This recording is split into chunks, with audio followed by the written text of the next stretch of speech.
नमस्कार, आपका हमारे चैनल में बहुत बहुत स्वागत है। मैं डॉक्टर राहुल मिश्रा आपको आज एक गंभीर विषय से परिचय कराने वाला हूं, जिससे आप इस वीडियो को अगर पूरा देखते हैं तो आप इस बीमारी से निजात भी पा सकते हैं और ये किन किन कारणों से होता है ये भी जान पाएंगे। तो कृपया आगे बढ़ने से पहले कृपया इस चैनल को सब्सक्राइब कर लें तथा बेल आइकन को दबा दें, और वीडियो को अच्छी लगे तो कृपया लाइक करके ही आगे बढ़ते हैं। आज हम बात कर रहे हैं सर दर्द के बारे में, जो एक कॉमन बीमारी भी है। ये कुछ क्षण के लिए होती है और फिर ठीक हो जाती है, लेकिन ये अगर कुछ दिन लगातार बनी रहे तो ये एक चिंता का विषय बन जाता है और ये काफ़ी दर्दनाक और असहनीय पीड़ा लेके आती है, क्योंकि ये सर के ऊपर होती है और ये ब्रेन को ही डिस्टर्ब करती है। और जो ब्रेन है पूरे बॉडी को सिग्नल देने वाला या कमांड देने वाला, अगर ये तकलीफ में रहा, ये प्रॉब्लम में रहा तो आपको कई सारी समस्याएं खड़ी कर देगी और आपका कहीं भी मन या चैन नहीं लगेगा। तो हमें इस बीमारी के बारे में जानने के लिए हमें कृपया इस वीडियो को पूरा देखें, और आप यकीन मानिए आप ये जान पाएंगे कि ये किन किन कारणों से होता है और इसको निजात पाने के लिए क्या क्या उपाय, हम घरेलू उपाय क्या कर सकते हैं और असरदार उपाय हम क्या कर पाएंगे। तो चलिए शुरू करते हैं। इसका सबसे पहला कारण है माइग्रेन। जी हाँ, माइग्रेन, जिसे आधी सिर की भी दर्द कहते हैं। ये अक्सर युवा अवस्था में होती है, जो ये अक्सर लेडीज़ में पाई जाती हैं, और ये सूर्य के समय ये इनका लक्षण सूर्य से ज़्यादा अटैच करता है कि जैसे ही वो सुबह सो के उठती हैं तो उनके आधे सिर में दर्द बना रहता है, और इसके साथ साथ उनको उल्टी आना, जिम चलाना इत्यादि लक्षण भी होते हैं।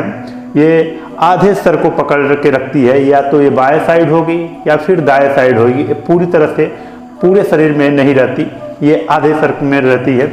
इससे भी आप ये बहुत तकलीफ देह स्थिति रहती। नंबर 2 है टेंशन टाइप हेडेक। जी हाँ, हम किसी विषय को लेकर के या किसी विषय को लेकर के हम ज़्यादा चिंतित रहते हैं या फिर उसके बारे में गहन टेंशन करने लगते हैं। इससे हमारा जो ब्लड का सर्कुलेशन है वो धीरे धीरे गड़बड़ा जाता है या प्रॉब्लम क्रिएट हो जाती है, और इससे काफ़ी ये दर्दनाक स्थिति बन जाती है। ये टेंशन से हमारा सर दर्द होने लगता है। इस सर दर्द में आपको सबसे बड़ी समस्या ये होती है कि आपकी इसमें नींद भी गायब हो जाती है, आपको नींद नहीं आ सकती। टेंशन होती है तो ब्लड का जो है बीपी बढ़ जाती है और ब्लड सर्कुलेशन ज़्यादा बढ़ जाता है। इससे सर में दर्द बनने लगता है, और ये शुरू में तो थोड़े दिन में ठीक हो जाते हैं, लेकिन फिर जब ये लगातार हमें टेंशन बना रहता है तो फिर ये दयनीय स्थिति हो जाती है, और ये स्थिति थोड़ा असहनीय हो जाती है, और इस टाइप का भी दर्द सर दर्द में बढ़ाने के लिए कारगर होते रहते हैं। नंबर तीन है मेडिसिन ओवर यूज। जी हाँ, हम शुरू में सर दर्द के लिए या फिर किसी भी रोग के लिए हम पेन किलर खाते रहते हैं। पेन किलर खाने से उसमें मौजूद अफीम जो शरीर में उस दर्द को लड़ने के लिए मेडिसिन जो हमें उस दर्द से निवारण करने के लिए एक ताकत देती है, जो हम दर्द को समझ नहीं पाते और हम वो पेन किलर खाते रहते हैं। लेकिन धीरे धीरे ये मेडिसिन का नंबर बढ़ते जाता है, जैसे 50 mg, फिर 100 mg, फिर 200 mg, फिर 500 mg, और ऐसे ऐसे जब डोज बढ़ता जाएगा और आप लगातार ये पेन किलर खाएंगे, चाहे वो आप सर दर्द के लिए है या चाहे किसी भी रोग के लिए। मान लीजिए आप सर दर्द के लिए ही, छोटे छोटे सर दर्द के लिए इस तरह की यूज करने लगते हैं शुरू से ही, और मेडिसिन का ओवर यूज होने लगता है, तो इसके वजह से या यूँ कहें कि इनके साइड इफेक्ट से आपको सर दर्द की समस्या को झेलना पड़ेगा। नंबर 4 पे है मौसम, सर्दी, खांसी। जी हाँ, कभी कभी जैसे ही मौसम बदलता है हमें सर्दी, खांसी और एलर्जी, साइनस इत्यादि की समस्या बढ़ जाती है। प्रतिरोधक क्षमता कम हो जाती है, और उनसे बदलते ही मौसम में उनको सर्दी, खांसी, छींके आना, साइनस की प्रॉब्लम बढ़ जाना, लगातार नाक से पानी गिरना, किसी भी चीज़ से उनको एलर्जी हो जाना, जैसे डस्ट, कचड़े, फूल, इन चीज़ों से उनको एलर्जी हो जाती है और एलर्जी के होने के बाद उनको सर दर्द की समस्या बन जाती है। ये भी एक सर दर्द बढ़ाने में कारगर होता है। एस्पॉन्डाइलिस, जी हाँ, अगर आपके गर्दन के पिछले हिस्से में कोई नस दबी है जिससे ब्लड सर्कुलेशन अच्छे से नहीं बन पा रहा है, इससे भी आपको वो अगर ब्लड सर्कुलेशन ही माइंड तक वो नहीं जाएगी तो आपको एक समस्या सर दर्द बन जाती है। और ये दर्द आपको घरेलू उपचार से भी ठीक कर सकते हैं, लेकिन कभी कभी ये घरेलू उपचार ना हो करके आप इसे डॉक्टर से भी दिखा सकते हैं, कंसल्ट कर सकते हैं कि आखिर वो कौन सी नस दबी हुई है और कैसे इसको ठीक किया जा सकता है। एस्पॉन्डाइलिस जो नसों का दबना है वो गंभीर स्थिति होती है और इसे पेन किलर खा के कृपया इसे ठीक करने की कोशिश ना करें, नहीं तो आपकी जो पेन किलर खाने से उसके साइड इफेक्ट होंगे उनको आपको झेलना पड़ जाएगा। इसलिए जब इस तरह की साइन डिस्टर्ब हो रही है, इस वजह से दर्द हो रही है, तो इसको निजात पाने के लिए आपको डॉक्टर की सलाह लेनी चाहिए।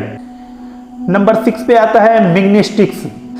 इसका मतलब है ब्रेन में इन्फेक्शन हो जाना। जी हाँ, ये इसमें शब्द का मतलब ही है कि आपके ब्रेन में ऑटोमेटिक किसी चीज़ को ऑटोमेटिक इन्फेक्शन हो जाना, आंतरिक ब्लड का स्राव होने लगना, इससे आपकी काफ़ी दयनीय स्थिति हो जाती है और आप इसके वजह से भी आपको सर्द होने लगता है। फिर अगला नंबर है नंबर 7, ब्रेन ट्यूमर हो जाना। जी हाँ, आपको ब्रेन में अगर ट्यूमर हो जाती है, गांठ पड़ जाती है और आप उसके लिए पेन किलर खा रहे हैं तो ये आपके ब्रेन ट्यूमर को बढ़ाएगी। इसके निजात पाने के लिए पहले उसको चेकअप करा लें कि आपको ब्रेन ट्यूमर तो नहीं है, इस वजह से तो कहीं आपको दर्द नहीं हो रहा है, तो उससे निजात पाने के लिए अगर आप चेकअप करा लें, MRI CT स्कैन जो भी कराना है, और देखें कि आपको ब्रेन ट्यूमर होने की वजह से तो आपको सर दर्द नहीं बन रहा है, अगर उससे सर दर्द बन रहा है तो ब्रेन ट्यूमर की इलाज कराइए, ना कि पेन किलर खा करके उस दर्द को रोकिए। नंबर 8 है BP। जी हाँ, अगर आपको लगातार BP की शिकायत रहती है, ब्लड प्रेशर हमेशा आपका बढ़ा रहता है और आप इससे आपकी BP ज़्यादा ही बढ़ी रहेगी, तो इससे भी आपका ब्लड सर्कुलेशन तेज़ी से होगा और इसकी वजह से भी आपको सर दर्द की समस्या बनी रहेगी। और नंबर 9 पे है नाभि सेटिंग।